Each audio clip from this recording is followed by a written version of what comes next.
I was contacted by V-Tuf recently and asked if I would like to review some of their products. This is one of those products. It's the V-Tuf Mighty XL HSV M-Class Wet and Dry Vacuum. It's fitted with an M-Class HEPA filter. M-Class means it's suitable for medium risk materials such as hardwood, MDF, concrete dust and silica. You can get higher rated machines, H-rated machines, that are suitable for things like, I don't know, asbestos, that type of thing. So this thing is only suitable for medium rated materials, which is ideal for just a workshop like mine. So that is the M-Class filter, and that is washable. And as you can see, I've got a dust bag fitted inside there. And while I've got the camera in this position, I'll just show you the release for the hose. Now that is very handy. Just pushes in, clips into place, press a button down, release the hose. I think that's a lovely feature. It's fitted with a 1250 watt twin turbine motor, which means you get more suction per revolution of the machine, which is very handy. It does have a lot of suction. As well as the vacuum, they've also sent me the 5 meter high level cleaning kit. Now, this will allow me to actually do some gutter work, so I'll actually film that so you guys can see how well this thing copes with guttering as well. The Mighty XL is fitted with a 5 meter high visibility cable and a 3 meter high visibility suction hose. The vacuum comes with a soft brush attachment, an upholstery attachment which has also got a fairly stiff bristled brush on it, a crevice tool, and a 420mm wet and dry head for large floor areas and other surface areas. It also comes supplied with a universal power tool adapter. So I know this is a very basic test of the vacuum, but I've got some wood chippings and dust there. I'll just see what it's like vacuuming them up.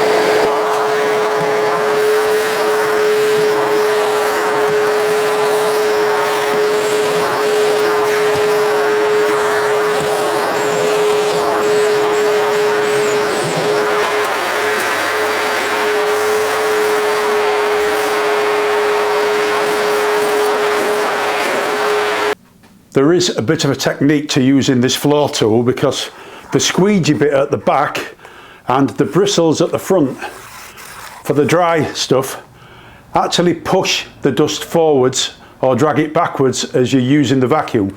So what you've got to do is just lift it up slightly and then it just vacuums it up, no problem at all. So I think that's just a case of getting used to the machine. I've connected the universal power tool adapter onto the hose. There's the suction point there. That is a lovely fit actually, nice and tight. And what I'll do, I'll zoom in so you can see what's happening with dust.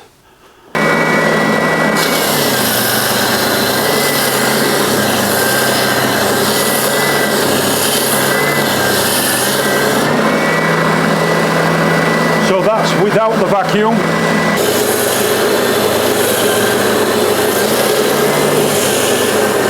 That's with.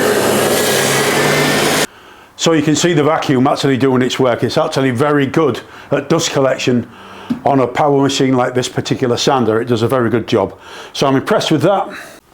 So now I've got a Bosch professional sander which has got its own dust collection system on the back.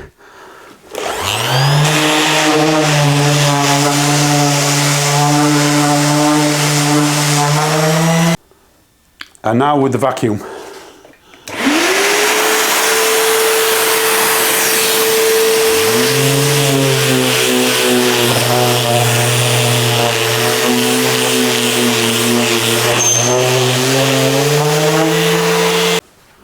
I don't know whether that'll come through on the video, but I could certainly see a difference in that. It did make a big difference to actually sanding that piece of wood.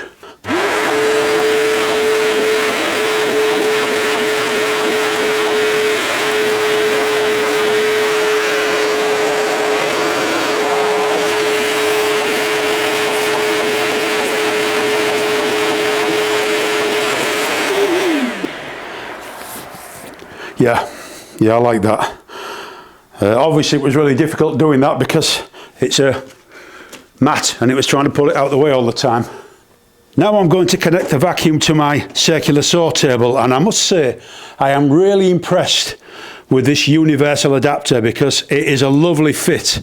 The only gripe I've got with it is the fact that you're losing so much suction because of the size of the aperture at the end.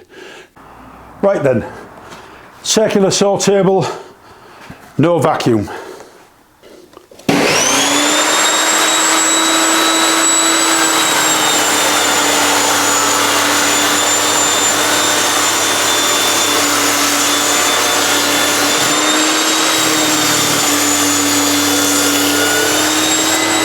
Circular saw table with vacuum.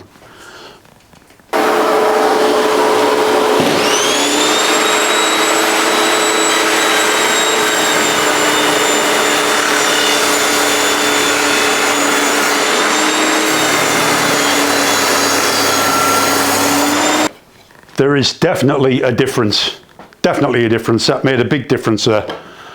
So let's try it on a mitre saw. This is with.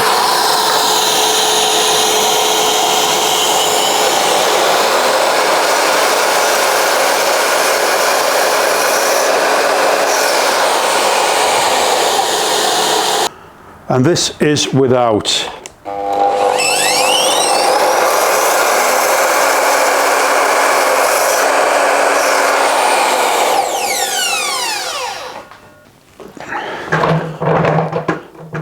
And one of the things I really like about this vacuum is these clamps, because it is so easy to remove and replace the suction head.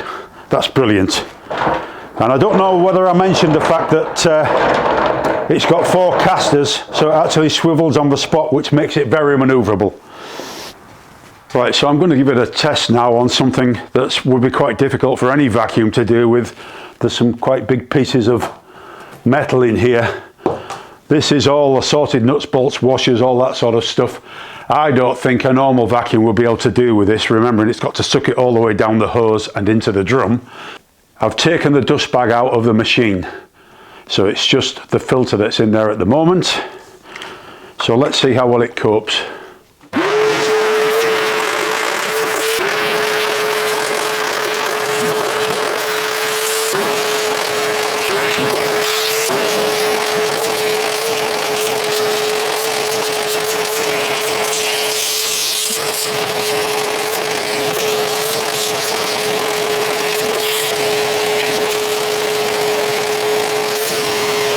So these longer things were causing problems, but it actually dealt with the weight, no problem at all. So it sucked everything into the bin. I'll open it up and show you what's inside there. And there we go. Now,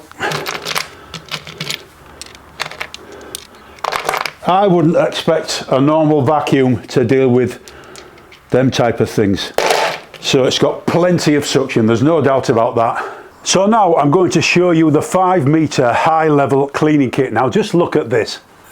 I mean, there is no way that that won't reach a 2-storey building guttering. It's a little bit unwieldy compared to a carbon fibre one, but very handleable and no issues whatsoever. Don't forget, you can actually just shorten it because there are 4 lengths of 1.25 metres.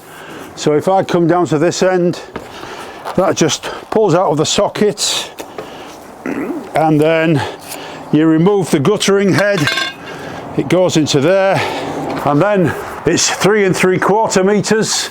Remove the next one, 2.5 metres. That's very easy to handle. I could actually do the guttering from this distance, and if I remove the third one, we're down to 1 1/4 metres. That is fabulous for what I want to do. So I'm going to clean this little bit of guttering and we'll see how well it copes. So that's the guttering. There is quite a bit in there, so we'll see how well it copes. Before I start, I'll just mention that I've removed the dust bag. We've still got the normal filter in there, but the filter's fine for wet and dry applications. Right, so let's get started.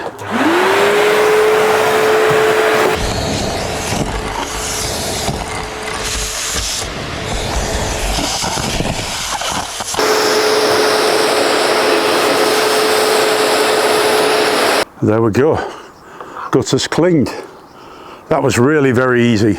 Another thing that you guys won't be aware of is I had a rookie error there, and that entire thing was vacuumed without me clamping the vacuum on top of the drum. When I took the dust bag out, I hadn't clamped it on.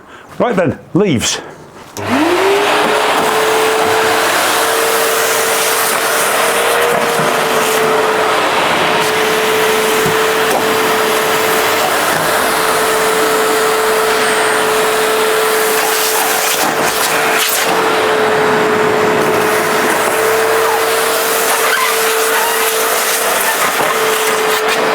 Well, it was obvious from that the leaves were definitely blocking the tube then.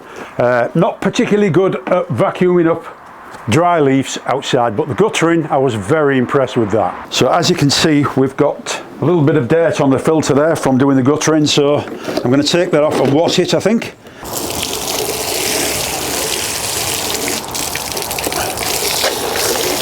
As you can see, that was really easy. I've got to say that on the whole, I am very impressed with this vacuum. That's me completing the review of this vacuum. I think it's a fine piece of kit. I'm impressed with the suction. I think it lives up to its industrial reputation. I do have one or two issues. I've got an issue with the instructions, which are very, very poor. For example, when I was putting the thing together, the rest that the tools go on and that the wand goes into, there's no mention of those in the instructions. I had to figure out where they went myself. It wasn't difficult, but in my view, instructions should be comprehensive and they should tell you exactly how to use a machine. There's no mention of how to set it up for wet work. All my other vacuums have got a foam filter. It doesn't come with a foam filter. I think that's abysmal. It should definitely come with a foam filter and it should have clear instructions. The other thing I'd like to have a moan about is their website. The V-Tuf website is pretty grim. Trying to find your way around it is quite difficult, and instead of being a nice, easy task to try and find what you're looking for, you've got to do a lot of trolling around. You can find what you want if you're prepared to spend the time, but it's not easy and it's not very well designed. There are also lots of things that have not been updated on the website as well. I won't go through that because it's not important, but they do need to look at the website. Anyway, I do like the vacuum. I think it's a fine piece of kit. I hope you found this review useful, and thank you very much for watching. Please take care out there.